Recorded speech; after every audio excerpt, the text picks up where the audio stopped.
3 sharp knocks on a door can sound like many things. A friend's greeting, a neighbor's request. But at 7:30 on a Wednesday morning, when you're $1,847 in debt and your landlady has promised eviction by noon, those knocks sound like judgment. Eleanor Hartwell's hand trembled on the cold doorknob, her heart hammering so hard she could feel it in her throat. The empty medicine bottle sat on the counter behind her, Tommy's asthma medication, the last dose gone 2 days ago. She'd been awake all night doing math that refused to work, rearranging numbers that wouldn't add up to salvation. Morning light cut through the gaps around the door frame, sharp as a knife. The smell of burnt toast hung in the air from breakfast she'd scraped together from nothing. From the bedroom, she could hear Tommy's breathing, labored, wheezing, each inhale a small struggle. The knock came again, controlled and respectful, with military precision. Not at all like Mrs. Pruitt's impatient pounding. Eleanor's fingers closed around the knob. She prepared herself for contempt, for the landlady's thin smile of victory, for the final notice that would put her and her 8-year-old son on the street. She opened the door, but the man standing there wasn't who she expected. Isaiah Crane stood on her threshold transformed. Just 12 hours ago, he'd been a shivering stranger huddled under an awning in the rain, his army uniform soaked through, his lips tinged blue from cold. She'd given him soup, tomato soup from a can that was supposed to be tomorrow's lunch. She'd given him her dead husband's coat, still carrying the faint smell of tobacco and factory work. She'd given him her only umbrella and watched him disappear into the storm, never expecting to see him again. But here he stood now in full military dress uniform, every crease sharp enough to cut paper, metals catching the early morning light like small suns. His posture was military straight, shoulders back, chin level. Behind him, a black sedan idled at the curb, government plates gleaming. Eleanor's gasp caught in her throat. Recognition flooded her face, followed immediately by confusion. The crisp smell of starch and brass polish replaced the stale air of her cramped apartment. Morning birds sang somewhere nearby, their cheerful sounds a strange contrast to the panic still thrumming through her veins. Isaiah's shadow fell across her threshold, and in his eyes she saw something that made her breath catch. Gratitude, yes, but also purpose. Something deliberate and planned. You came back," she whispered. Why was he in full uniform? Why the government car? Isaiah extended a white envelope toward her, official seal catching the light. "This is for you, Mrs. Hartwell. And for Tommy." Eleanor's knees nearly buckled. Tommy. He knew her son's name. She hadn't mentioned Tommy last night. She'd been careful not to burden this freezing stranger with her problems, careful not to reveal just how desperate she was, careful to maintain what little dignity poverty hadn't already stripped away. Her mouth opened. "How do you?" Isaiah cut her off gently, his voice warm but urgent. "Open it, please." The envelope felt heavy in her hand, substantial. Her fingers traced the official seal, embossed, real government issued. Her pulse pounded in her ears, so loudly she wondered if he could hear it. Confusion crashed against fear, crashed against something she hadn't felt in so long she'd almost forgotten the shape of it. Hope. Desperate, dangerous hope. The kind that could shatter you if it turned out to be a mirage. How did he know about Tommy? How did he know her son was sick? She'd given him soup and a coat and sent him back into the rain, expecting nothing, wanting nothing except to help another human being survive the night. What was in this envelope?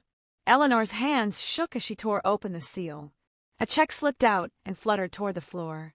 She caught it, turned it over, and the number swam before her eyes. 25,000. Her vision blurred. She blinked hard. No, she was reading it wrong. It had to be $25, maybe $250. Her exhausted brain was playing tricks, adding zeros that couldn't possibly be there. 25,000. Her voice came out barely audible, scraped raw with disbelief. Isaiah nodded, his expression serious and kind. "And a position. If you'll hear me out." Her shaking fingers found more papers in the envelope. A job offer letter on official letterhead. An apartment lease in a neighborhood she'd only walked through on her way to cleaning jobs, never daring to dream of living there. A letter of recommendation. This wasn't real. This couldn't be real. A sound on the stairs made her look up. Mrs. Pruitt stood frozen halfway down, her eyes locked on the scene at Eleanor's door. The soldier, the car, the uniform. Her face shifted from its usual contempt to pure confusion, her thin mouth hanging slightly open. The perfume she always wore, expensive, cloying, wafted down the stairwell. Eleanor looked back at the check, her tears blurring the numbers that refused to stop being real. $25,000. Money that could solve everything. But the job offer meant something bigger, something beyond immediate rescue. Eleanor looked from the check to Isaiah to Mrs. Pruitt's shocked face, her mind unable to catch up with what was happening. I don't understand. I gave you soup. An umbrella. Isaiah's expression softened, but something serious remained in his eyes, something that made her stomach tighten with new worry. You gave me something more important than you know, Mrs. Hartwell. And now I need you to trust me. Behind him, a second man emerged from the black sedan, also in uniform, but with higher rank visible in the insignia on his shoulders, in the way he carried himself. From the bedroom, Tommy's voice called out, weak and confused, Mama. The sound pierced her heart. Her son, her baby, the reason she'd survived this long. Eleanor stood frozen, torn between her child who needed her, this stranger offering salvation she didn't understand, and the landlady watching from the stairs with her world visibly tilting. Isaiah took a small step forward, his voice dropping lower, more urgent. I'm not just here to repay kindness. I'm here because you're in danger, and you don't even know it yet. Tommy's weak cough echoed from the bedroom. The car engine still ran at the curb, a low rumble of waiting. Mrs. Pruitt drew in a sharp breath, and Eleanor's world, already barely holding together, tilted on its axis. What danger? How could helping a freezing stranger in the rain connect to any threat? She'd given soup to a soldier. Now he stood at her door with a fortune and a warning. Nothing made sense, but the check in her hand was real. The uniform was real. And the fear in his eyes when he said danger was very, very real. Before we dive into how Eleanor ended up here, I need to pause. If you're already feeling the weight of her desperation, if you're wondering what debt Isaiah is really repaying, then you're exactly where you need to be. Subscribe to Olivia the Storyteller so you don't miss what happens next, because this story gets darker before the dawn breaks. And hey, if you're choosing not to subscribe, at least drop a comment telling me why. What's holding you back? Do you not believe in kindness repaid? Are you waiting to see if this is real? Tell me, because honestly, if this doesn't hook you, I want to know what will. 24 hours before that knock changed everything. Eleanor Hartwell stood in the narrow hallway of her apartment staring at a piece of paper that might as well have been a death sentence. The eviction notice had been taped to her door sometime that afternoon while she was scrubbing floors at the medical office downtown. 6 o'clock in the evening now, storm clouds gathering outside the grimy window at the end of the hall, and the words on that notice kept rearranging themselves in her mind as if different combinations might make them mean something else. 72 hours to pay $1,847 or leave. The paper had a texture she'd never forget. Cheap, official, final. Thunder rumbled in the distance, a low warning of what was coming. From the bedroom, she could hear Tommy's wheezing, that wet, rattling sound that had become the soundtrack of her nightmares. Her stomach cramped with hunger. She'd skipped lunch again, saving the $1.50 for Tommy's after-school snack. Inside the refrigerator, half a loaf of bread going stale, a jar of peanut butter scraped nearly clean, wilted lettuce she'd rescued from the diner's trash 3 days ago. Tommy's asthma medication cost $340. He'd been without it for 2 days. She'd been a widow for 11 months since the factory accident crushed Robert under faulty equipment. The insurance company denied the claim, blamed worker error, left her with nothing but medical bills, and a son who asked when Daddy was coming home. 2 cleaning jobs and a morning shift at the diner, and she still couldn't make rent. Economic precarity wasn't a term she used. It was just life, just the daily math that refused to work, just the slow drowning that nobody seemed to see. Eleanor pushed open Tommy's bedroom door, carrying dinner on a chipped plate, a peanut butter sandwich, the last of what they had. Her son sat propped against pillows, and her heart cracked open the way it did every time she looked at him. 8 years old, but he looked 6, skin pale as paper, eyes fever-bright, and too large for his thin face. "Mama, I can't breathe good," he whispered, and the words hit her like fists. Every day she watched him struggle. Every day her heart shattered into smaller pieces. The doctors had told her the truth in that careful way doctors have when they're trying not to sound like they're delivering a verdict. With proper medication and a better environment, he'd be fine. Healthy. Normal. Without it, the unspoken end of that sentence hung in the air between them, a future she couldn't allow herself to imagine. What kind of mother can't even afford to keep her child breathing? The question circled her mind like a vulture. She sat on the edge of his bed, stroked his damp hair, forced her face into a smile she didn't feel. Tomorrow will be better, baby. His forehead felt clammy under her palm. The room smelled like sickness, that close, stale air of too much time spent in bed, too little fresh air, too many struggles to inhale.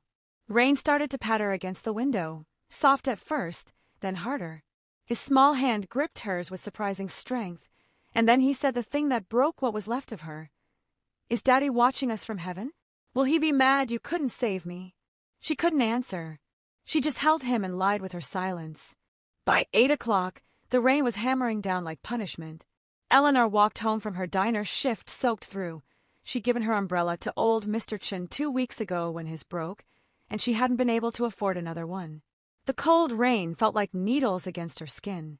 She passed the corner where the old Murphy building created a small awning, and that's where she saw him. A black soldier huddled against the brick wall, shivering so violently she could see it from 10 feet away. His uniform was soaked through, a duffel bag at his feet, and he was trying to make himself small, trying to disappear into the shadows. Most people walked past without looking. She'd already watched 3 do exactly that, their eyes sliding away as if he were invisible. Eleanor should have kept walking too. She had nothing to give, less than nothing. But something in his eyes stopped her, the way he was trying to maintain dignity, even while freezing to death, the way his jaw was set against the cold as if willpower alone could warm him. She saw herself in that moment, trying to survive with whatever scraps of dignity poverty hadn't already stripped away. "Sir, are you all right?" Her voice cut through the rain. Isaiah Crane looked up, and the surprise on his face told her everything she needed to know about how long he'd been invisible. His lips had a blue tinge. His hands trembled. I'll be fine, ma'am. Don't trouble yourself." Southern accent, polite even in distress, even while clearly dying by inches in the cold. Distant sirens wailed somewhere in the city. The rain fell harder. Eleanor made a decision that defied all logic, all survival instinct, all common sense. "Come with me. I'm just upstairs. I have soup." Isaiah hesitated, and she could see the calculation in his eyes. He knew the social dynamics, knew what it might cost her to bring him into her building, knew the danger for both of them. "Ma'am, I don't think—" She cut him off. "It's warm. You're freezing. That's all that matters tonight." She led him up the stairs, and Mrs. Pruitt's door cracked open just enough for her to see, just enough for Eleanor to catch the disgust twisting her landlady's face. In her tiny kitchen, Eleanor heated the can of tomato soup that was supposed to be tomorrow's lunch. She didn't let herself think about that. She opened the closet and pulled out Robert's coat, the one that still smelled faintly of him, tobacco and sweat, and the man she'd loved. The tears came before she could stop them, but she wiped them away and held the coat out. She grabbed her only umbrella from by the door. Isaiah tried to refuse it all. "You need this more than I do." His voice was rough with cold and something else, the knowledge that she was giving away things she couldn't afford to give. Eleanor's response was simple, stripped of everything except truth. "We both need kindness tonight. Let me give some." Steam rose from the soup bowl. Rain hammered against the windows. They sat in shared silence, 2 desperate people recognizing each other's desperation, and somehow that made them less alone. Isaiah ate slowly, savoring each spoonful like it was the finest meal he'd ever tasted. Maybe it was, not because of the soup, but because someone had seen him as human. He asked her name. She gave it. She didn't ask a story. Privacy was one of the few gifts she could still afford to give. But she watched his eyes move around the apartment, taking in the eviction notice still sitting on the counter, the empty cupboards with their doors hanging open, Tommy's medicine bottles sitting empty by the sink. He said nothing, but his jaw tightened, and something shifted behind his eyes. When he stood to leave, wrapped in Robert's coat and holding her umbrella, He looked at her with an intensity that made her breath catch. "Mrs. Hartwell, I won't forget this." She smiled sadly, because she'd heard these words before, heard them from people who meant them in the moment but forgot by morning. "People say that. Life goes on.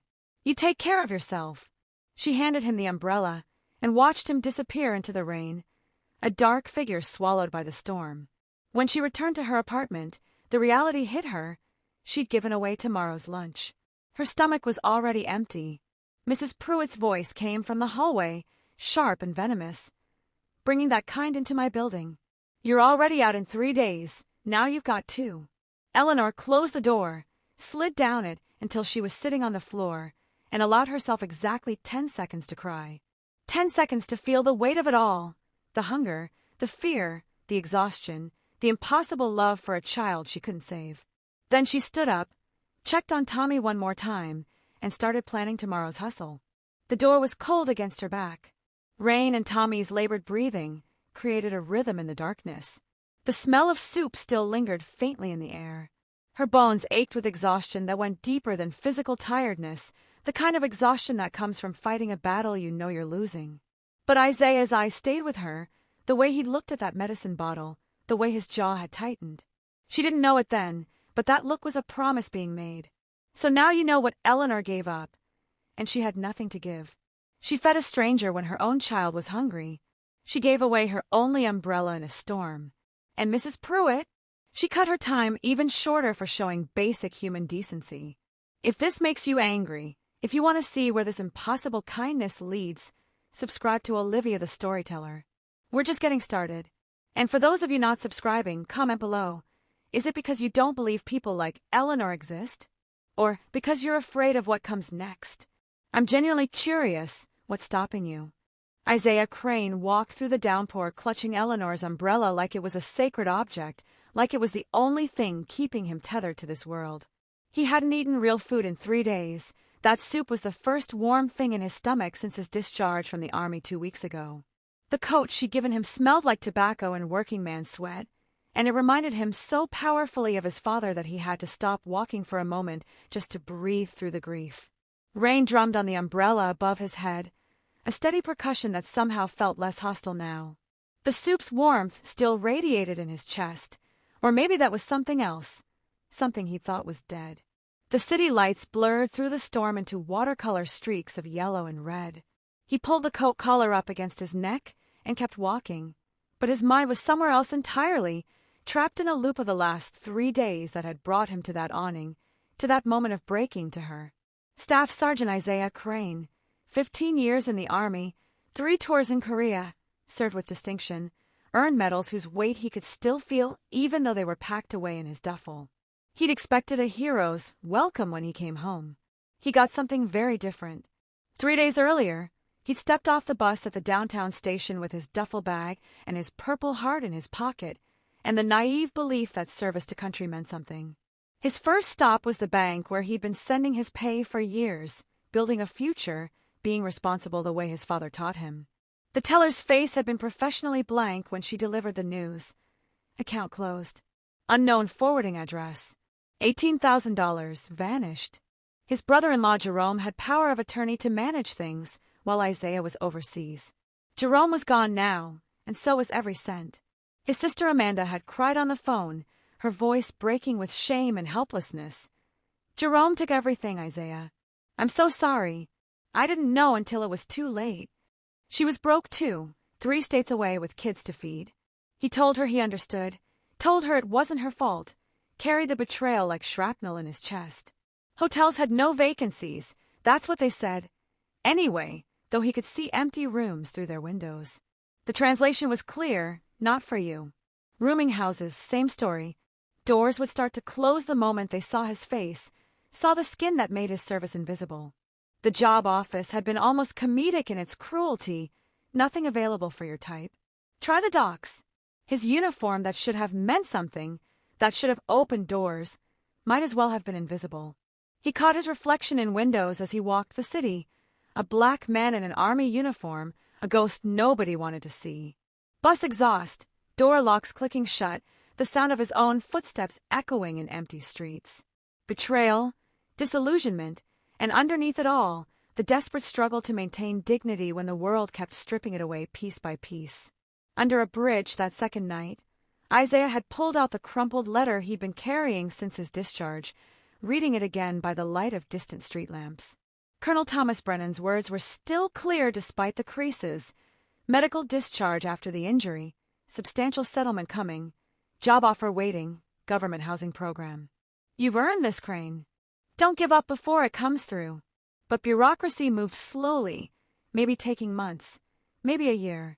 And right now, in the immediate brutal present, Isaiah had $7.42 to his name and nowhere to sleep. The settlement was $45,000, a fortune he couldn't touch, couldn't access. That might as well have been on the moon. The letter's paper had gone soft from being read hundreds of times, from being folded and unfolded like a prayer that wasn't working. The bridge concrete pressed cold against his back. Distant traffic hummed. His empty stomach cramped. 3 days of sleeping rough had him questioning everything. Questioning why he'd served, why he'd survived when good men died, why he'd come home at all. Pride had kept him from begging, kept his spine straight even as everything crumbled. But tonight, the rain and hunger and cold had broken something fundamental inside him. He had a fortune coming but might not survive long enough to see it. The irony would have been funny if it wasn't killing him. Under that awning tonight, Isaiah had been at his breaking point in ways that had nothing to do with cold or hunger.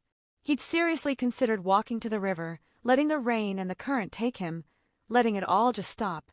It seemed easier than enduring another door slammed in his face, another no vacancy that really meant no you.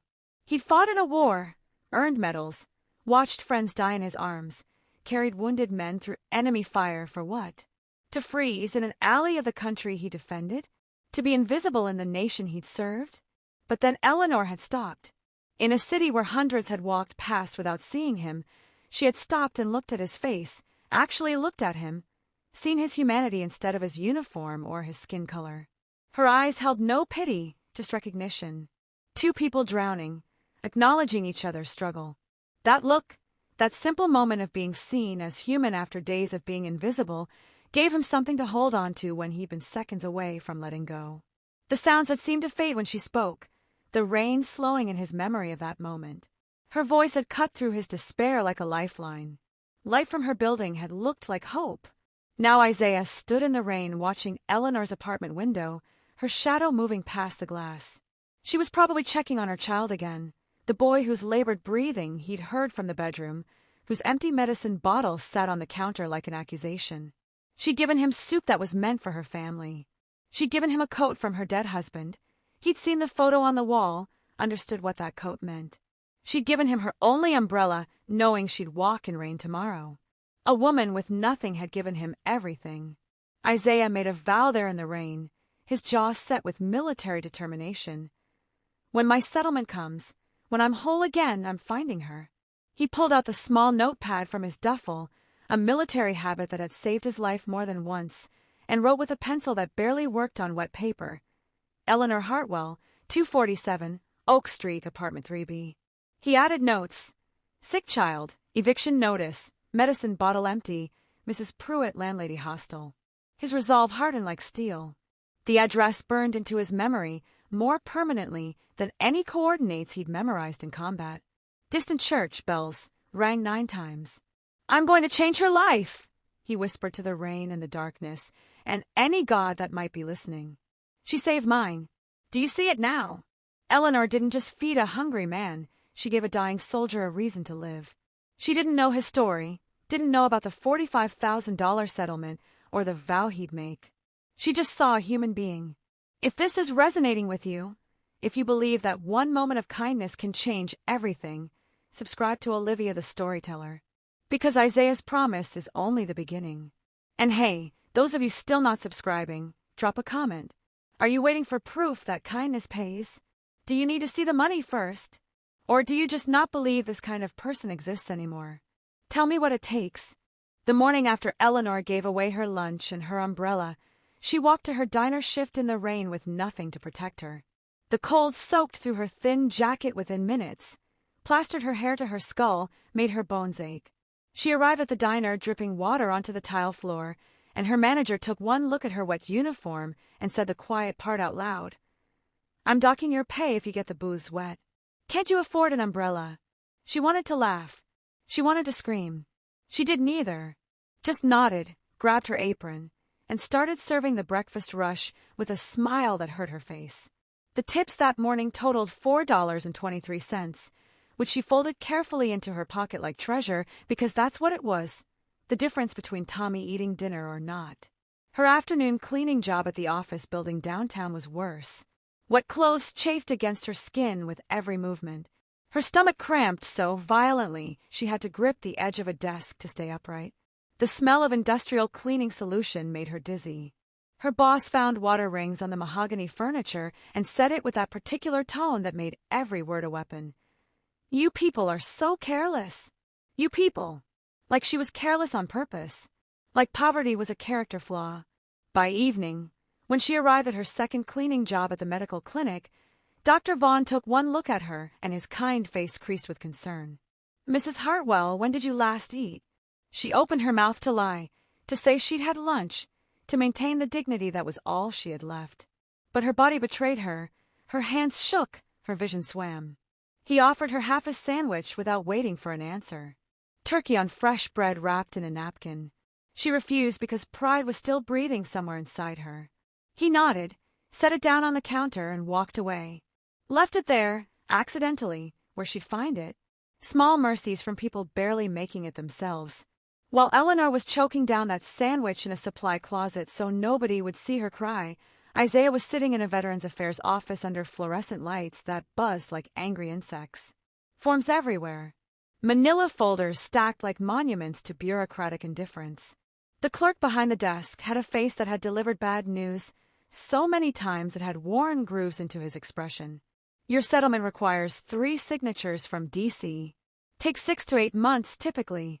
Isaiah felt something crack inside his chest. 8 months? I was told. The clerk cut him off with the weary patience of someone who'd heard it all before. "Everybody's told things, son." Isaiah pulled rank, mentioned Colonel Brennan's name, watched the clerk's face shift slightly. "I'll flag it urgent. Maybe 4 months. 4 months might as well have been forever when you had $7 to your name." Isaiah tried the Red Cross shelter next, full capacity. Churches, same story. Finally found a boarding house that accepted veterans. A place that smelled like mildew and old food in desperation. The room cost $3 per night. He had enough money for 2 nights. The bed creaked when he sat on it. Through the thin walls, he could hear someone coughing, someone else crying, the sounds of people who'd served their country and been forgotten. He pulled out his notepad, looked at Eleanor's address, and made himself a promise. If he survived long enough to get a settlement, he'd make sure she survived too. Day 2 brought Tommy's crisis in the middle of the night. His breathing had gotten so bad that Eleanor couldn't pretend anymore. She called Dr. Vaughn's emergency number, apologizing with every word, hating herself for bothering him. He arrived within 20 minutes, black bag in hand, no judgment in his eyes. He examined Tommy with gentle efficiency, his stethoscope cold against the boy's thin chest. "He needs medication tonight, Eleanor." "Not tomorrow. Tonight." She'd heard those words before from other doctors, always followed by prices she couldn't meet. Dr. Vaughn showed her free clinic addresses, charity programs. All had waiting lists stretching weeks into a future Tommy might not have. Then he did something that broke her. He wrote a prescription and told the pharmacist he'd settle her bill personally. The pharmacist, Mr. Keating, tried to protest. "Doc, you've got $900 in unpaid charity bills already." Dr. Vaughn just smiled that sad smile of someone who understood what it meant to choose between professional survival and human decency. "Add it to my tab." He handed Eleanor the medication, its weight in her palm feeling like both salvation and unbearable debt. "Pay me when you can. Or don't. Just keep him breathing." Tommy's labored breathing filled the small room, worse at night when everything seems worse. Eleanor's tears came silently because her son needed her strong, needed her to believe tomorrow would be better even when she couldn't see how. That same day, Isaiah couldn't stop thinking about Eleanor's address burned into his memory. He walked to Oak Street before dawn, watched from a distance as she left for work in the dark, her thin figure disappearing into morning cold. He saw Tommy's pale face appear briefly at the window. He saw Mrs. Pruitt collecting rent from other tenants, noticed things his military training had taught him to see. She owned the building, drove an expensive car, wore furs. But the building was falling apart. Where was all that rent money going? He followed her to the bank, watched from across the street as she entered with a thick envelope and left with a small purse. Something was wrong in that math. At the city housing office, Isaiah used his veteran access to pull public records. What he found made his blood run cold. Building violations, safety hazards, structural damage. The place should have been condemned 6 months ago. Mrs. Pruitt was collecting rent on uninhabitable property, putting families in danger for profit. Eleanor wasn't just broke, she was living in a death trap. His mission crystallized. He wouldn't just repay her kindness. He'd expose the injustice she didn't even know she was trapped in. Day 3, 72 hours after the eviction notice, Mrs. Pruitt was waiting when Eleanor came home from work. She stood at Eleanor's door like a sentinel of cruelty, arms crossed, face twisted with something that looked like satisfaction. "Time's up, Mrs. Hartwell. I want you out by morning." Eleanor's world tilted. "But you said 3 days. I have until tomorrow night." Mrs. Pruitt's smile was all teeth and venom. "I changed my mind. After that soldier incident, I want you gone. Now." From inside the apartment, Tommy heard and started crying, that sound that tore Eleanor's heart out. She begged, hated herself for begging, did it anyway because what else was there? "Please, just until Friday. I have another paycheck coming." Mrs. Pruitt's voice dripped contempt. Should have thought about that before consorting with his kind. Mrs. Chun from across the hall watched from her doorway, shame on her face but silence on her lips. Eleanor tried one more time. "Where am I supposed to go tonight with a sick child?" Mrs. Pruitt was already turning away. "Not my problem. Pack." Meanwhile, across the city, Isaiah was sitting in the Veterans Affairs office when an urgent call came through. Colonel Brennan had pulled strings from D.C., had made people move who usually didn't move. The settlement was approved. $45,000, wired immediately. Job offer confirmed as community liaison for Veterans Housing Program. Housing assignment ready for immediate move-in. Isaiah stared at the bank balance on the paper the teller handed him, stared at numbers that transformed him from homeless to whole in the span of a signature. Then he looked at Eleanor's address in his notepad, at the notes about her sick child and cruel landlady, and his heart started racing. "I have to find her. Tonight. 3 days." That's all it took for Eleanor's world to completely collapse, and for Isaiah's to completely transform. She's hours from the street with a sick child. He has a fortune and a mission, and they're about to collide again. If you're not subscribed to Olivia the Storyteller at this point, I have to wonder what you're waiting for. Do you need to see the actual knock on the door? Do you need proof that kindness gets repaid? Or are you just testing me to see if I'll actually deliver? Comment below, I want to know. What's your threshold for caring about people like Eleanor? How desperate does she need to be before you invest in her story? Eleanor stood at her doorway holding a $25,000 check, a job offer letter, and an apartment lease while her entire world rearranged itself in ways her exhausted brain couldn't process fast enough. Isaiah waited for her answer, patient but urgent. Behind him, a superior officer was stepping out of the black sedan, his uniform decorated with enough medals to tell stories Eleanor would never hear. On the stairs behind her, Mrs. Pruitt stood frozen in shock, her usual contempt replaced by something that looked dangerously close to fear. From the bedroom, Tommy called out weakly, and the sound pulled at Eleanor like a fishhook in her chest. She looked at Isaiah, at this man she'd given soup to just 3 nights ago, and whispered the question that mattered more than the money. "You said I'm in danger." "What danger?" Isaiah glanced at Mrs. Pruitt, then back at Eleanor, and his voice dropped low. "Not here. Let me show you something first." He handed her a folder thick with official documents. Eleanor's hands shook as she opened it. Building inspection reports. Electrical violations that could cause fires. Black mold in the walls that explained Tommy's worsening breathing. Structural damage that made every footstep a gamble. The building should have been condemned 6 months ago. Mrs. Pruitt had been collecting rent on a death trap, putting families in danger for profit. "You're not just broke, Mrs. Hartwell," Isaiah said quietly. "You're living in a building that could kill you." The papers rustled in her trembling hands. Behind her, Mrs. Pruitt's breathing came sharp and fast. Tommy coughed from the bedroom. The check in Eleanor's other hand suddenly felt less like salvation and more like evidence that the universe had been trying to kill her family, and she hadn't even known it. Mrs. Pruitt descended the stairs, her face twisted with rage that was already transforming into panic. "You have no right! Those are private!" The superior officer stepped forward, and his voice carried the weight of authority that made even Eleanor straighten her spine. "Public records, ma'am. I'm Colonel Brennan, and I've already notified the City Housing Authority. They're on their way now. Every tenant here is being relocated immediately." The color drained from Mrs. Pruitt's face. Other tenants started emerging from their apartments, drawn by the commotion. Mrs. Chin appeared first, then Mr. Okoye, then a young couple with a baby who couldn't have been more than 6 months old. Confusion rippled through them. "What's happening? Are we being evicted?" Colonel Brennan's voice softened when he addressed them. "No, you're being rescued. This building is illegal housing. You're all in danger here."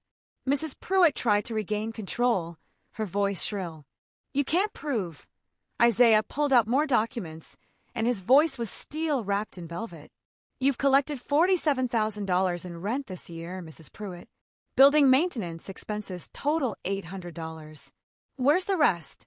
The math was damning. The silence was deafening. Mrs. Pruitt realized she was cornered, trapped by her own greed documented in black and white.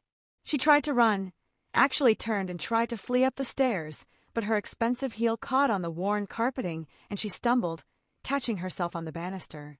Poetic justice in a moment of physics. The sound of distant sirens grew louder. Housing inspectors were arriving. The baby in the young couple's arms started crying. Neighbors' footsteps echoed as more people emerged to see their world changing in real time. Eleanor couldn't process it all. Isaiah gently guided her to sit on the stairs, his hand on her elbow steadying her before she fell. He sat beside her, close but respectful, and started explaining in a voice meant only for her. "The check is from my settlement. It's a gift, not a loan. You don't owe me anything." She opened her mouth to protest, but he continued. "The job is real. The Veterans Housing Program needs community liaisons, people who understand poverty, who've struggled, who have compassion. You'd help veteran families find housing, navigate bureaucracy. Salary is $32,000 annually with benefits and health care for Tommy. The apartment is government housing, safe and affordable. You can move in today." Eleanor's hands wouldn't stop shaking. The morning sun was breaking through clouds, painting everything in gold that felt too beautiful for this moment. "Why me? You don't know me."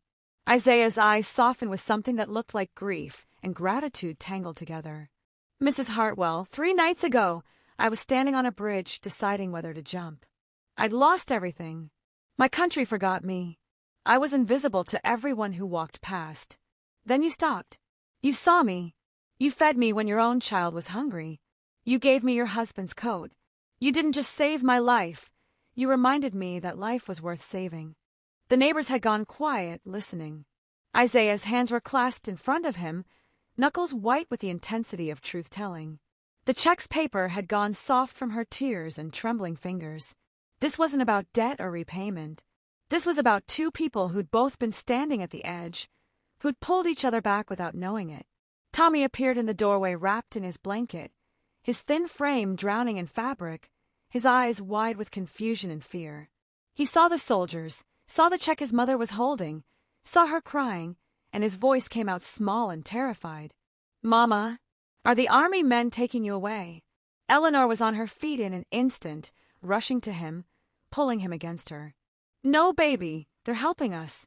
I promise." Isaiah knelt down to Tommy's level, making himself small and unthreatening. "Hi, Tommy. I'm Isaiah. Your mama helped me when I was cold and hungry. Now I want to help you both, if that's okay." Tommy studied him with the serious intensity only children possess, that ability to see through pretense to truth. "Did you know my daddy? He worked at the factory." Isaiah's face gentled even more. "No, son. But I bet he was proud of your mama. She's the strongest person I've met." Tommy's voice dropped to a whisper that everyone heard anyway.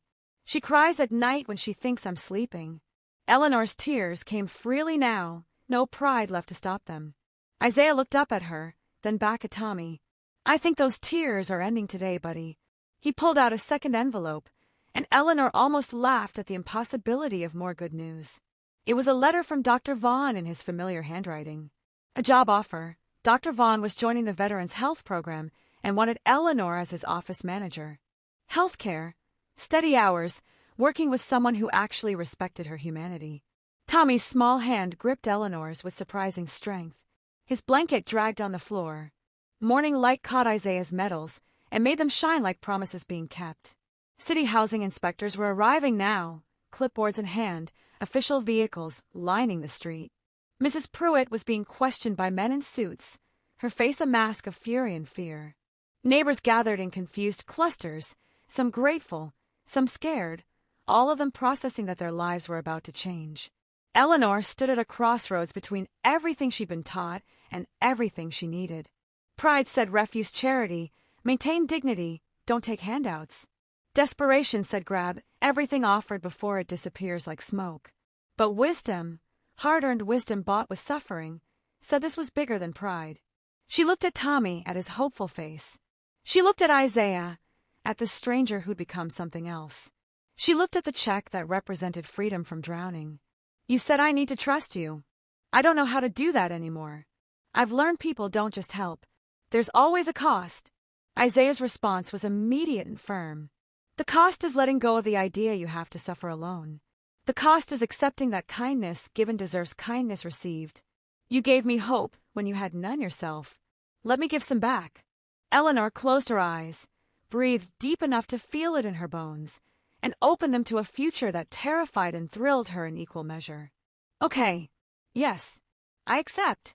Tommy cheered, weak but genuine, and hugged her leg hard enough to hurt. Colonel Brennan smiled like he'd just won a war worth fighting. Isaiah's relief was visible in every line of his body. Welcome to the program, Mrs. Hartwell. His voice caught slightly. And welcome to the rest of your life. Inspectors moved through the building with their clipboards, marking it condemned. Sunlight fully risen now, painting everything in possibility. Tommy's joy, Eleanor's shaking acceptance, the beginning of something neither poverty nor pride could stop. Did you feel that shift? Eleanor went from evicted and desperate to employed, and housed in the span of one morning. But here's the truth. This isn't a fairy tale. It's what happens when kindness circles back, when systems finally work, when people who've suffered decide to lift others. If you're not subscribed to Olivia the Storyteller yet, I'm genuinely confused. Are you waiting for the story to go wrong? Do you not trust happy moments? Or do you think this is the end? Because, baby, we're only halfway through. Comment below. What's your hesitation? I need to know what's stopping you from joining this community. By 2 o'clock that same afternoon, Eleanor was standing in a 3-bedroom government housing unit that felt like stepping into someone else's life. The apartment was clean and safe and impossible. Tommy ran through the rooms, actually ran, and Eleanor realized with a jolt that she hadn't seen him run in months. Fresh paint smell hung in the air, not the smell of mold and decay she'd grown used to. The heat worked. The windows had real glass without cracks. She walked into the kitchen and just stood there staring at the full-size refrigerator, the working stove, the counter space that meant she could actually cook instead of just heating cans. And then she started crying again, but these tears were different.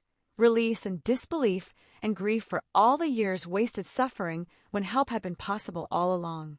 Isaiah and 2 other veterans were helping move her few possessions, which looked pathetic spread across this beautiful space. Colonel Brennan had arranged furniture donations, a real bed for Tommy, a table, chairs that matched. Dr. Vaughn arrived with his arms full of grocery bags, that kind smile on his face. Housewarming gift, he said, and proceeded to stock her refrigerator and cupboards with more food than she'd seen in one place in over a year. He also brought a 3-month supply of Tommy's medication, setting it on the counter like it was nothing. This is covered under your new health care. No more debt. New carpets soft under her bare feet. Sunlight streaming through clean windows. The refrigerator's hum sounded like a symphony. Tommy's laughter echoing through rooms that were theirs, really theirs, and she realized she hadn't heard that sound in so long she'd forgotten what joy looked like on her son's face. Evening came and Eleanor was unpacking their few belongings when she found Robert's photo wrapped carefully in one of Tommy's old shirts. The guilt hit her like a physical blow. Was this okay? Moving on so fast? Accepting help from a stranger? Building a new life when Robert's body was barely cold in the ground? 11 months. Was that long enough to stop mourning?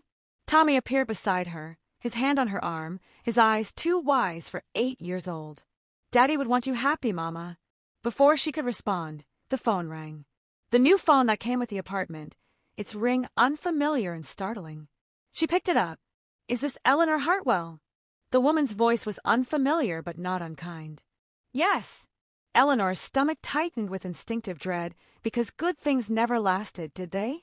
This is Amanda Crane, Isaiah's sister. The world tilted slightly. I need to talk to you about my brother. Can we meet? The voice held worry, not hostility, but Eleanor's hand started shaking anyway. What did Isaiah's family want? Had she done something wrong? Taken something she shouldn't have? She agreed to meet at a coffee shop tomorrow, her voice steadier than she felt. After hanging up, unease settled over her like fog. Robert's photo frame sat on the box in front of her, the wood worn smooth from years of touching. The phone cord coiled back into itself. Amanda's voice had been strained, carrying weight Eleanor couldn't identify.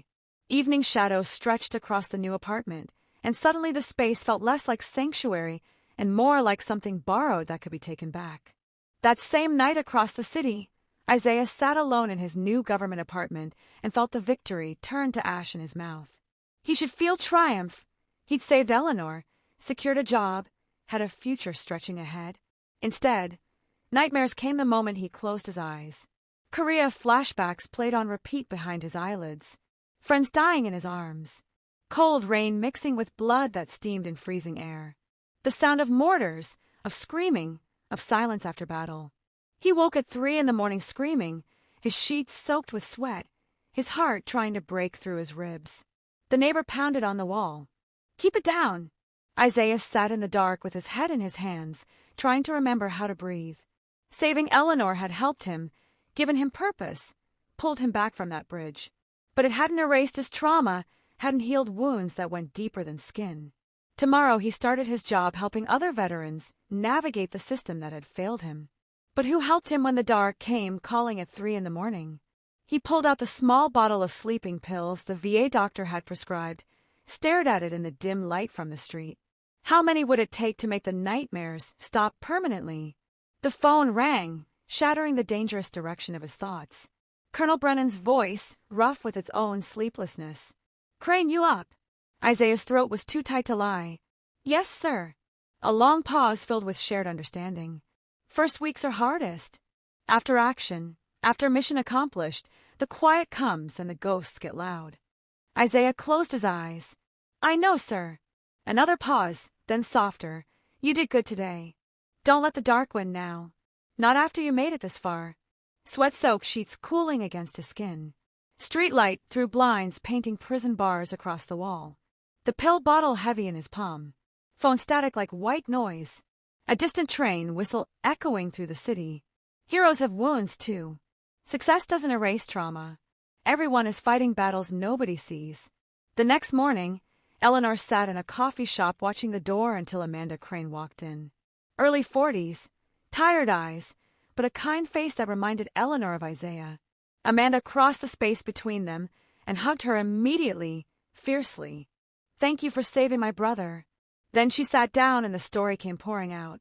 Isaiah had called her that night under the awning, the night he'd been considering the river, the night before Eleanor found him. He called to say goodbye in the way people do when they're not saying the words directly. Amanda had been terrified, helpless 3 states away with no way to reach him, no way to stop what was coming. When he called yesterday saying he'd found you, that he'd repaid the kindness, I cried for an hour. She showed Eleanor photos, Isaiah's family, his parents long deceased, nieces and nephews who adored their uncle. He's been everyone's rock his whole life. Korea broke something in him. Coming home to nothing broke the rest. But you gave him purpose again. Amanda's hands shook slightly as she held her coffee cup. Steam rose between them. The photos were faded and loved, edges soft from handling. Morning light made the whole scene feel surreal. Will you keep an eye on him? Please. He saved you, but I think you saved him first. And I think he still needs saving. Eleanor felt the weight of understanding settle on her shoulders. This wasn't a transaction. This wasn't debt repaid and finished. Kindness was mutual rescue, ongoing and complicated and requiring more than one moment of generosity. The following Monday, Eleanor walked into the Veterans Housing Program office for her first day of work. The team was small but dedicated. Other liaisons, all veterans or veteran family members who understood struggle from the inside. Her role was clear: help veteran families navigate housing applications, connect them to resources, be the voice that actually answered when they called for help. Her first case file made her hands tremble. Young veteran, his wife, 2 kids under 5, living in their car for 3 weeks. Eleanor's heart broke and hardened simultaneously because this was almost her story. This could have been Tommy shivering in a back seat. She picked up the phone with new determination and started making calls, filling forms, using her lived experience as a weapon against bureaucracy. By the end of the day, the family had temporary housing, meal vouchers, and job leads. Isaiah stopped by her desk as she was packing up, and his smile was genuine. How was day 1? Eleanor looked at the empty case file, at the notes she'd made, at the number she'd written down to call tomorrow for follow-up. Exhausting. Heartbreaking. Perfect. He smiled wider. Welcome to the work that matters. They walked out together into the parking lot painted gold by sunset. Eleanor took a breath and said what needed saying. Isaiah, your sister told me about Korea. He tensed immediately, his whole body going rigid. She continued before he could deflect. I have nightmares too. About Tommy almost dying. About being buried in poverty, so deep I couldn't see light. Maybe we both need someone who understands darkness. Isaiah's eyes glistened in the fading light, and his exhale sounded like relief. Yeah, maybe we do. See, I told you this wasn't a fairy tale ending. Eleanor has stability now, but she's carrying ghosts. Isaiah saved her, but he's drowning in his own trauma. And we're just getting to the complicated part, where healed people have to learn to actually live. If you're not subscribed to Olivia the Storyteller, are you waiting for permission? Do you need me to promise this gets harder before it gets better? Because it does. It absolutely does. Drop a comment.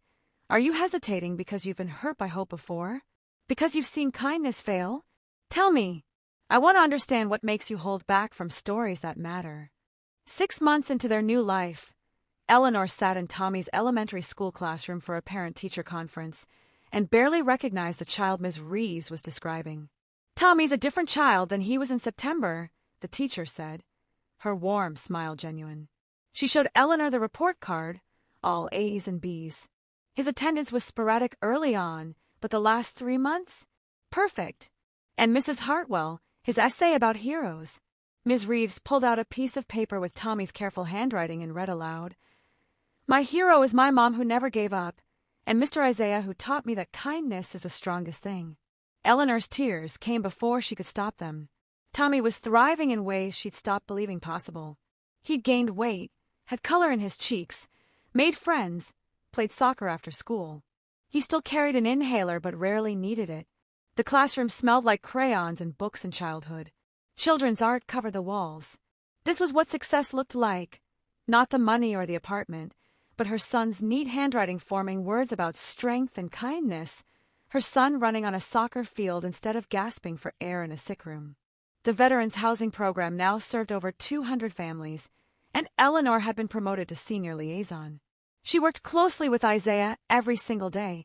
Coffee before work had become ritual, case review lunches, evening check-ins that stretched longer than necessary. They hadn't discussed what they were becoming to each other, but their colleagues noticed. The shared glances across the conference table. The protective instincts that flared when one of them looked tired. The way they thought in sync, finishing each other's sentences, anticipating needs before they were spoken. Dr. Vaughn, now a part-time consultant for the program, cornered Eleanor one afternoon with that knowing look. When are you going to admit you care about him? Eleanor deflected automatically. We're friends. He saved my life. Dr. Vaughn's smile was gentle but persistent. And you saved his. At some point it stops being debt and starts being something else. That evening, Isaiah took Tommy to a baseball game, and Eleanor watched them from a distance. Isaiah teaching Tommy how to catch, their laughter carried on the breeze, the easy way her son leaned into this man who become so much more than a stranger who'd needed soup. Feelings bloomed in her chest. Guilt and hope tangled together so tightly she couldn't separate them. Robert had been gone 17 months now. Was it betrayal to feel happiness? The office coffee pot percolated its familiar rhythm. Popcorn smell from the stadium. Tommy's pure joy. Evening breeze cool against her face. She was falling in love and terrified of what that meant. Robert's death anniversary hit her like it always did, quiet and withdrawn, the grief fresh as the day had happened. Isaiah noticed, but gave her space while staying present in that way he had of being both close and respectful. On the anniversary itself, Eleanor visited the grave for the first time in months. She told Robert everything, the new job, Tommy's health, the apartment with working heat and enough food. And then she told him the harder truth. I met someone. I didn't mean to. I'm sorry. I'm not sorry. I'm confused. She cried until there were no tears left, until she was empty and exhausted and raw. When she finally stood to leave, she found Isaiah waiting at the cemetery gates. How did you know I'd be here? His answer was simple. Because I go to my parents' graves on hard days too. They sat on a bench outside the cemetery, shared silence stretching between them like a bridge. Isaiah finally spoke, his voice low and careful. Loss doesn't end. We just get stronger at carrying it. And sometimes we find people who help carry it with us. Eleanor leaned against his shoulder, the solidity of him anchoring her to earth. I'm terrified of being happy. Every time I am, something terrible happens. Isaiah took her hand, his fingers warm and sure. I know, but we can't let fear steal what little joy we find. I'm terrified too, Eleanor. Every day, but I'd rather be terrified with you. The gravestone was cool under her fingers, grass smell and late afternoon light, his presence solid and real. The choice to try again despite every reason not to. The local news ran a feature on the veterans' housing program success, and Eleanor stood in front of cameras explaining what the work meant. How does it feel helping families like yours? The reporter asked. Eleanor's answer came from somewhere deep and true. Every family I help is a chance to rewrite my own story's ending. The statistics were impressive. 200 families housed, 87% still stable after 6 months. But the real story was in the faces. Single mothers who could finally sleep, disabled veterans who had dignity again, elderly couples who weren't choosing between rent and medication. The program was expanding, needing more funding but making it work through Isaiah's innovative approach of pairing struggling families with mentor families. Eleanor had become mentor to Shanice, a 23-year-old veteran mom with 2 toddlers, teaching her budgeting and childcare resources and job interview skills. Watching Shanice grow from desperate to determined made Eleanor think, this is who I needed when Robert died. TV camera lights harsh and bright. Families' grateful faces. Children playing in safe apartments. Shanice's confident handshake at her job interview. Office walls covered in thank you cards. Personal transformation creating community change. The cycle of kindness flowing forward. The following week, everything changed with a single letter.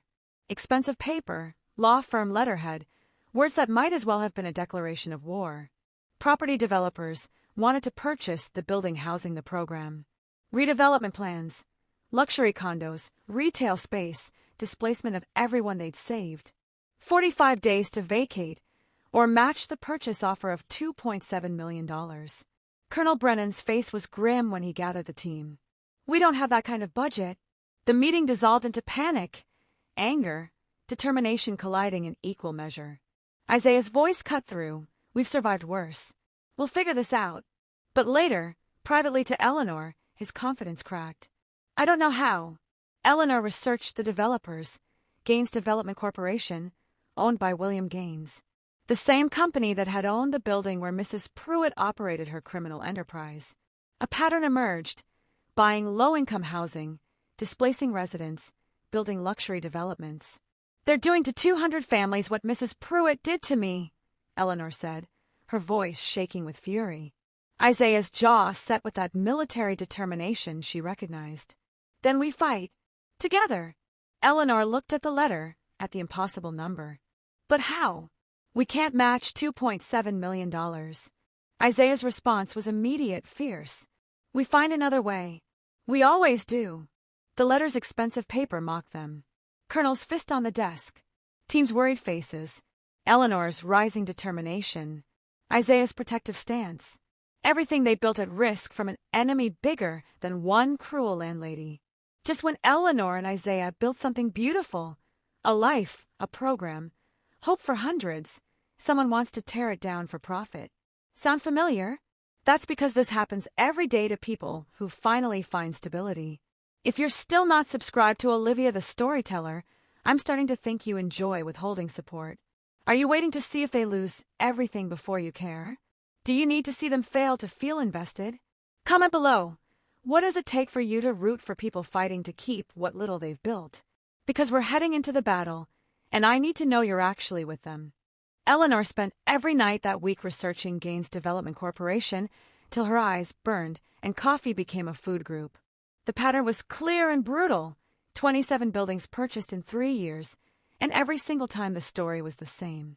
Low-income residents displaced, luxury developments erected, profits soaring into millions while families scattered to shelters or worse. William Gaines was a billionaire with city council connections that made him essentially untouchable, a man who turned human displacement into an art form. But Eleanor found a crack in his armor. 2 previous developments had faced organized resistance, lawsuits that delayed projects and cost millions in legal fees and bad publicity. Neither community won outright, but they'd made it expensive to bully poor people, and that mattered. Isaiah brought in his veteran connections, legal aid attorneys who worked for causes instead of paychecks, investigative journalists hungry for stories about systemic injustice, city activists who knew how to mobilize communities. They needed 3 things: public pressure, legal delays, and alternate funding. A team formed organically. Dr. Vaughn handled outreach to the medical community. Amanda flew in from 3 states away to mobilize veteran families. Colonel Brennan worked his military channels. And Eleanor coordinated everything. Her organizational skills, honed by years of juggling 3 jobs, transforming into expertise that surprised even her. Late nights in the office with coffee stains on documents and highlighter marks turning pages into battle plans. Computer screen glow painting their determined faces. City lights outside like distant hopes. Isolated people becoming an organized force. The journalist Patricia Rosé ran the story under a headline that cut straight to the heart. 200 veteran families face eviction. The photos were devastating. An elderly couple who'd served in Vietnam holding hands in their small apartment. A young single mother who'd served in Iraq with a toddler on her hip. A disabled veteran with his service dog. And Tommy smiling in the home that had saved his life. The article went viral locally within hours. By morning, the news stations picked it up. Eleanor did a television interview and discovered she had a voice she didn't know existed. Composed and articulate, she told her story without shame or apology. This program saved my son's life. It gave us dignity when the world said we didn't matter. Now a billionaire wants that building for luxury condos nobody here can afford. Where do 200 families go when kindness gets priced out? The interview ended with her looking directly into the camera, and her steady hands were such a contrast to the trembling woman who'd opened her door to Isaiah 6 months ago. Mr. Gaines, these are American families. Veterans who serve this country. Children who deserve stability. We're not moving without a fight. TV studio lights harsh and bright. Earpiece feedback. Camera's red light like a target. Makeup artist powdering her face. The interviewer's sympathetic nod. From powerless to powerful voice. The story was touching hearts across the city. The weekend rally at City Hall drew over 500 people, veterans, families, supporters who believed that human beings mattered more than profit margins. Signs everywhere. Profits over people, and veterans deserve homes, and gains equals greed. Tommy held a sign he'd made himself in careful 8-year-old handwriting. Mr. Gaines, I mate. Where should I live? Eleanor spoke, her voice amplified by megaphone and carried on determination. 6 months ago, I was hours from homelessness with a dying child. A stranger's kindness saved us. That stranger is here, Isaiah Crane. Isaiah stepped forward, uncomfortable with attention but solid in his convictions. But he couldn't help us alone. He needed a system that works. The Veterans Housing Program is that system. It works because it's affordable, accessible, dignified. Mr. Gaines wants to replace it with condos starting at $800,000. Who can afford that? Not veterans. Not working families. Not the people who actually built the city. The crowd roared approval. News cameras captured everything. Crowd noise like thunder. Signs waving. Tommy's small hand in Eleanor's. Sun beating down. Reporters shouting questions. Chants echoing off city buildings. Individual struggle becoming collective fight. Tommy's sign with its devastating simplicity. The following Monday, William Gaines held a press conference that proved to be his first mistake. Polished and dismissive in his expensive suit, he spoke with the casual cruelty of someone who'd never been poor. I sympathize with these families, but business is business. The property is legally ours. Development brings jobs, tax revenue, city growth. We're offering relocation assistance, $2,000 per family.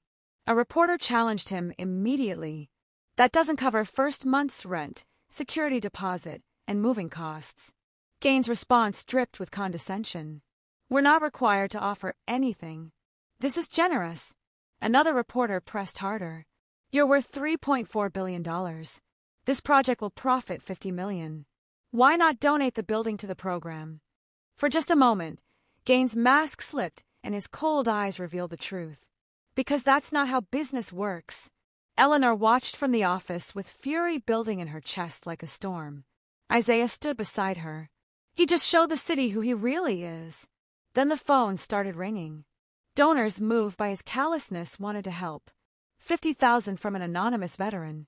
Then $25,000, $10,000, $5,000, hundreds of smaller amounts from people who couldn't afford much but gave anyway. By end of day, $340,000 raised. Still needed $2.36 million, but momentum was building. Phone ringing constantly. Donation counter climbing. Cautious hope spreading. David versus Goliath. Community resources against corporate wealth. That night, Eleanor collapsed from sheer exhaustion.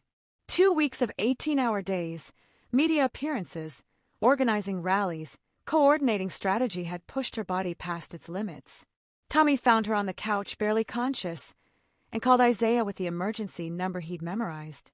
Isaiah arrived within minutes and immediately called Dr. Vaughn. The diagnosis was extreme stress, malnutrition, sleep deprivation.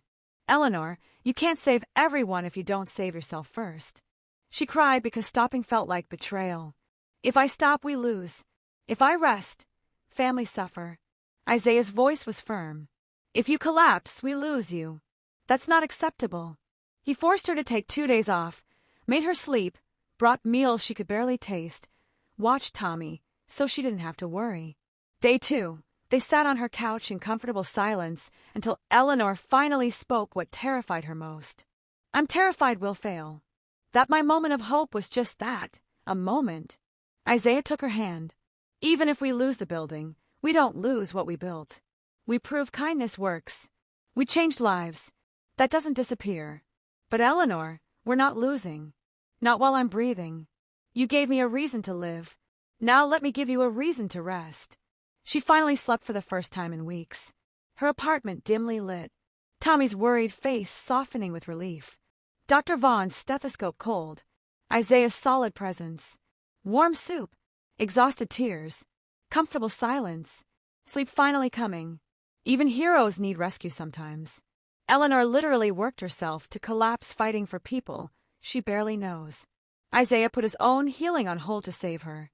And there are still 38 days until they have to vacate or come up with 2 million more.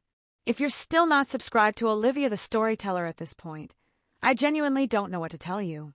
Are you emotionally unavailable? Do you not believe in fighting for what's right? Or do you just enjoy watching people struggle without offering even the smallest support, like a subscription? Como bilo?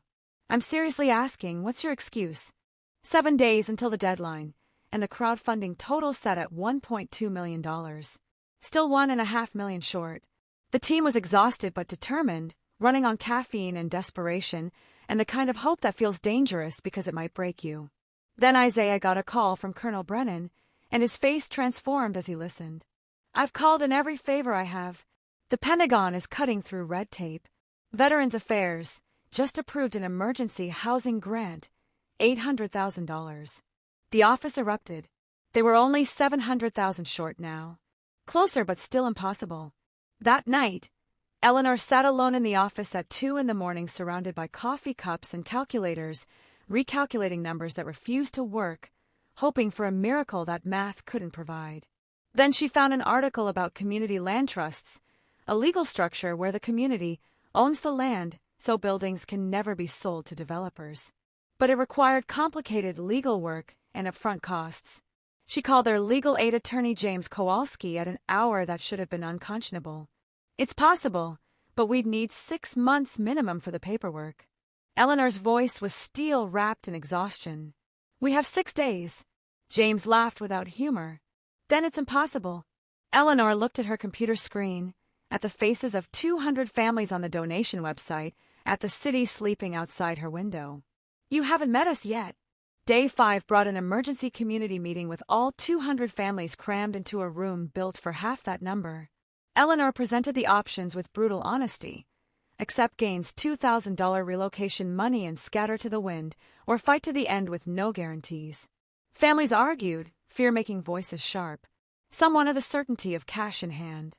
Then Shanice stood up, the young mother Eleanor had mentored, her voice shaking but growing stronger with each word. I vote fight. 6 months ago I was living in my car with 2 babies. This program gave me my life back. I'm not giving up without a fight. The elderly veteran couple stood. The disabled vet with his service dog. Single mothers with children clinging to their legs. But others dissented, voices laced with terror. We can't risk it. $2,000 is better than nothing. Eleanor understood their fear. She'd lived it, carried it in her bones. I understand. I've lived it. But I also know what's possible when people actually see us, when we refuse to be invisible anymore. When we were invisible, they could ignore us. Now the whole city is watching. Then Tommy stood up, 8 years old and brave in ways that shattered hearts. My mama says heroes aren't people who never fall down. Heroes are people who get back up. The room went silent. Then it erupted with determination, applause echoing off walls, some people crying, fists raised in solidarity. The vote was taken. 187 families chose to fight. 13 accepted relocation. Community, choosing unity over fear. Tommy's wisdom born from suffering. Day 3, the office phone rang with a call that would change everything. An elderly woman's voice, strong and certain despite its age. This is the Veterans Housing Program. Eleanor confirmed it was. My name is Catherine Brennan. Thomas Brennan was my husband. Eleanor's heart stopped. Colonel Brennan's wife. He died in Korea in 1953. Isaiah Crane carried his body 2 miles to safety through enemy fire. Eleanor couldn't breathe. Isaiah doesn't know this, but my husband's life insurance and savings have sat untouched for 11 years. I've been waiting to find the right way to honor Thomas. How much do you need? Eleanor could barely speak through tears. $700,000. A long pause filled with decades of grief and purpose. Thomas would want this. Wire transfer information. Eleanor tried to find words adequate to the moment and found none. Catherine's voice was gentle. Miss Hartwell, kindness isn't transactional. It's a river that flows forward. Thomas died so others could live. Let this money continue his mission. She hung up before Eleanor could thank her. 30 minutes later, the bank notification came through. $750,000 deposited. Isaiah walked in to find Eleanor sobbing, and his face went pale with concern. What happened? She could barely get the words out. Your colonel's widow. She gave us everything we need. Isaiah fell into a chair, overcome by the weight of sacrifice honored, of debt spanning decades finally paid, of grief transformed into gift. Day 1 of the deadline, their attorney walked into William Gaines' office with an offer he couldn't refuse. $2.7 million, certified funds, community land trust structure. Gaines tried anyway, his face twisted with fury. I don't want to sell to them. The attorney's response was clinical and devastating. You offered it for sale. They're meeting your price. Legally, you can't refuse. Gaines was cornered by his own greed. The sale closed that afternoon. The Veterans Housing Program now owned the building, and the community land trust structure ensured it could never be sold to developers. It would remain affordable veteran housing permanently. The news broke with headlines that felt like victory. Community beats billionaire. National coverage on Good Morning America, NPR, social media explosion. Gaines' reputation damaged. Other cities now scrutinizing his developments. That evening, 200 families gathered for a celebration that felt like freedom made tangible. Music and food and joy. Eleanor stood with Isaiah, Tommy, Dr. Vaughn, Amanda, and Colonel Brennan, who looked at her with tears in his eyes. Your victory is Thomas's legacy. Thank you. Contract signatures. Celebration music. Children playing. Food smells and hugs and tears. The building illuminated with fairy lights against an autumn evening sky. David had defeated Goliath through community, not wealth. As the celebration wound down and families headed home, Eleanor and Isaiah climbed to the building's roof where laundry used to hang. City lights spread below them, stars above, the world perfectly balanced between earth and sky. We did it, Eleanor whispered, still not quite believing. Isaiah shook his head. You did it. You organized, spoke, inspired. She turned to him. You made it possible. That night in the rain. He cut her off gently. That night you saw a human being. Everything else followed from that. Comfortable silence stretched between them until Isaiah spoke again, his voice rough with emotion. Eleanor, when I stood under that awning, I'd given up. Your kindness gave me tomorrow. Every tomorrow since, I've wanted to spend with you. She turned to face him fully. Isaiah, I'm terrified, they said simultaneously, then laughed at the perfect synchronicity. The laughter faded into something more serious. But I'm tired of letting fear win, Eleanor said. Isaiah's response was immediate. Me too. They kissed, gentle and hopeful, and earned through suffering and survival. Tommy's voice came from the doorway, exasperated and delighted. Finally! Mama, I thought you'd never tell him. They laughed and pulled Tommy into a hug, 3 people who'd almost not survived now choosing to live fully. Roof breeze carrying city noise. Stars bright overhead. His lips soft. Tommy's joy pure and uncomplicated. 3-way hug. Feeling of safety. Tomorrow stretching golden ahead. They won. Against a billionaire, against the system, against impossible odds, they won. Eleanor went from hours away from eviction to owning the building. Isaiah went from suicidal to in love. Tommy went from dying to thriving. And it all started with a bowl of soup in the rain. If you still haven't subscribed to Olivia the Storyteller after watching these people literally rewrite their destinies, I don't know what to tell you anymore. Maybe you're just not built for believing in transformation. Maybe you're too cynical for hope. Or maybe, just maybe, you're about to hit that subscribe button right now. Comment below if you finally get it. Or tell me why you still don't. 1 year since Eleanor helped a stranger in the rain, the Veterans Housing Program was hosting an anniversary gala in the very building where she'd once faced eviction. The transformation was stunning. Fresh paint, community gardens where weeds used to grow, spaces where families gathered instead of hiding. 200 families still live there, stable and thriving. But the program had expanded citywide now, 3 more buildings acquired, over 600 families housed. Tonight was a fundraiser to take the model national. Eleanor stood in her role as Director of Operations, watching Isaiah, now National Program Coordinator, adjust his tie nervously. Tommy, 9 years old now and healthy in ways that still made her cry, was helping set up chairs in his little suit, taking the job so seriously. Mama, do you think Mr. Isaiah is going to ask you tonight?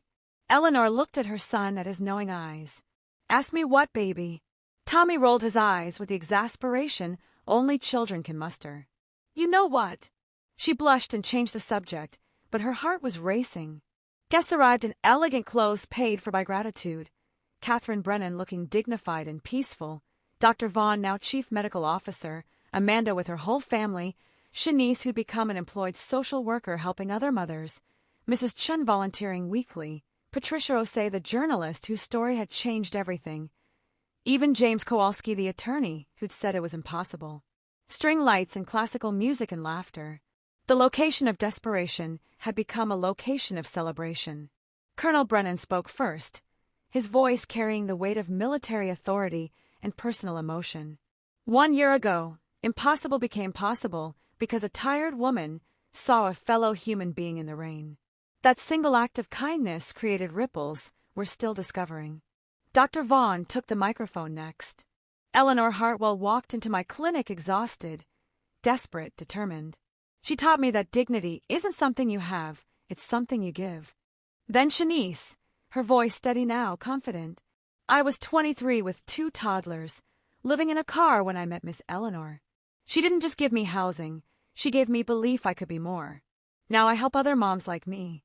The river flows forward. Eleanor took the podium, feeling the weight of every eye, every story, every life changed. I don't have a prepared speech. I just have gratitude. For Isaiah, who repaid soup with salvation. For Tommy, who gave me a reason to survive. For every person here who proved that systems can work when people care.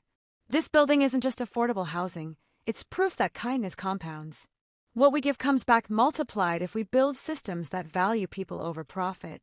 The standing ovation was thunderous, microphone feedback mixing with applause, tears streaming down faces, camera flashes capturing the moment, handkerchiefs dabbing eyes, Tommy clapping with fierce pride, and Isaiah watching Eleanor with love so pure it was visible.